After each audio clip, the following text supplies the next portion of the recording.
Olá amigo, olá amiga, bem-vindo ao canal Professor Rodrigo Batista. Aqui juntos, todos os dias, nós estudamos a lição da Escola Sabatina, uma escola bíblica, a maior escola bíblica do mundo, onde nós todos os dias compartilhamos um pouco de conhecimento de Deus e que o Espírito dele possa nos abençoar para estudarmos juntos a sua palavra. O tema de estudo de hoje é os dois querubins, olha que legal.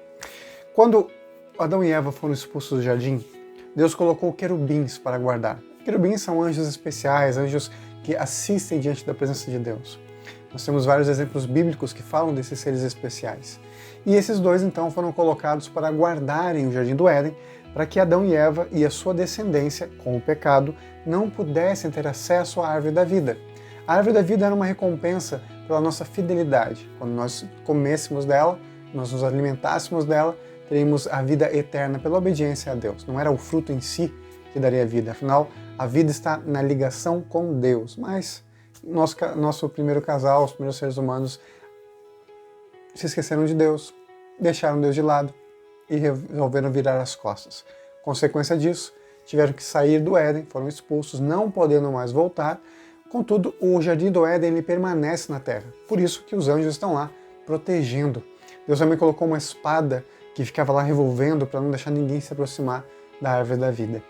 Esse é um exemplo que a gente tem nas Escrituras Sagradas de como o pecado é terrível, ele faz essa separação tão grave entre nós e o nosso Deus.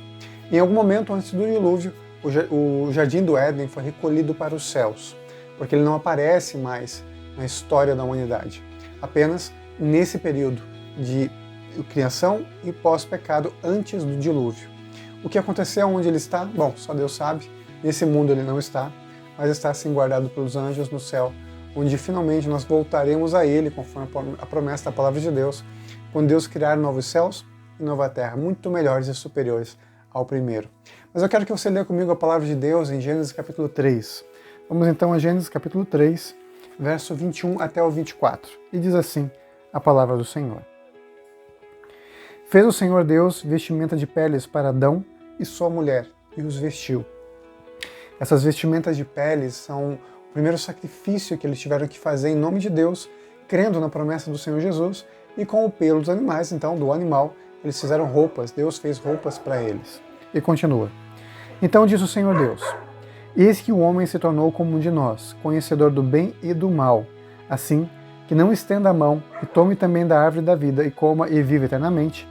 O Senhor Deus por isso o lançou fora do jardim do Éden, a fim de lavrar a terra de que fora tomado.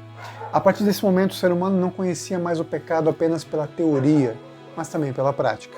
Como Deus mesmo diz na sua trindade, né? Deus Pai, Filho e Espírito Santo, nós, seres humanos, agora conhecemos o pecado.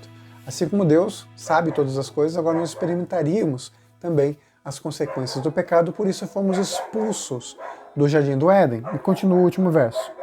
E foi expulso o homem e colocou querubins ao oriente do jardim do Éden, e o refugir de uma espada que se revolvia para guardar o caminho da árvore da vida. Sabe, aqui Deus colocou dois querubins.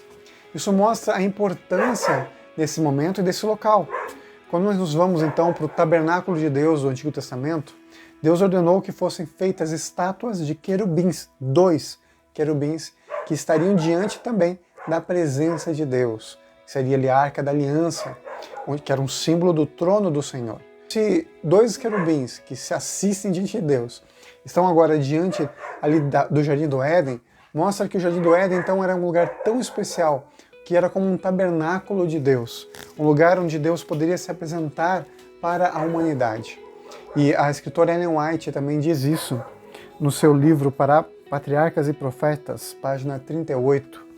Ela diz que a porta do paraíso ela foi trancada, vamos dizer assim, protegida por esse refugir de uma espada, né, de flamejante, e os anjos que protegiam o Jardim do Éden.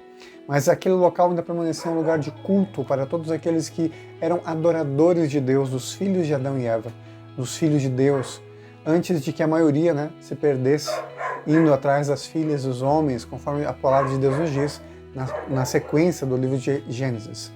Mas nós temos ali então os filhos de Deus se reunindo diante daquele lugar especial para adorar a Deus. Inclusive a tradução do termo, de acordo com a lição, que fala ali dos querubins que estavam a oriente do Éden, é o seguinte, olha, se fosse uma forma literal de falar, a lição diz o seguinte, portanto, uma tradução literal de Gênesis 3:24 poderia ser: Deus tabernaculou querubins a leste do jardim do Éden.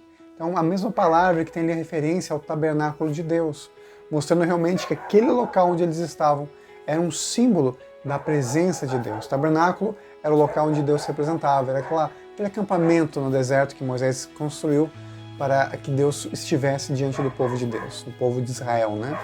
Então é isso que nós vemos na lição de hoje. Temos aqui uma pequena referência também ao livro do Apocalipse, capítulo 4, verso 5, em que nós vemos os 24 anciões se apresentando também diante do trono de Deus. Essa é uma lição que remete muito ao que nós já temos estudado nas últimas 2 semanas, sobre a presença de Deus diante do tabernáculo, a sua presença direta, o Shekinah, o brilho da glória de Deus. Que Deus possa te abençoar, que a gente possa entender a seriedade disso, de como é importante e como é santa a presença do Senhor, e como nós devemos nos aproximar com reverência, com temor, mas com confiança e amor diante do Senhor nosso Deus. E assim, compreendendo essas visões, nós podemos ler então no livro do Apocalipse as mensagens de Deus, e quando aparecem ali os seres especiais, os anjos, os querubins, os serafins, nós conseguimos ter uma visão melhor e entender o porquê deles se apresentarem ali no livro do Apocalipse. É muito importante essa compreensão do Antigo Testamento para entender a mensagem do Novo Testamento. Vamos juntos orar? Querido Pai, obrigado por tuas bênçãos, teu cuidado, teu amor. Obrigado a Deus, porque hoje conhecemos um pouquinho mais do teu tabernáculo, da função dos anjos que se apresentam diante do Senhor, mostrando o teu poder e a esperança que temos da tua presença em nossas vidas. Em nome de Jesus. Amém.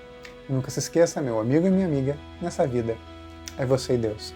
Te vejo amanhã para continuar estudando a palavra de Deus através da lição da Escola Sabatina. Tchau, tchau.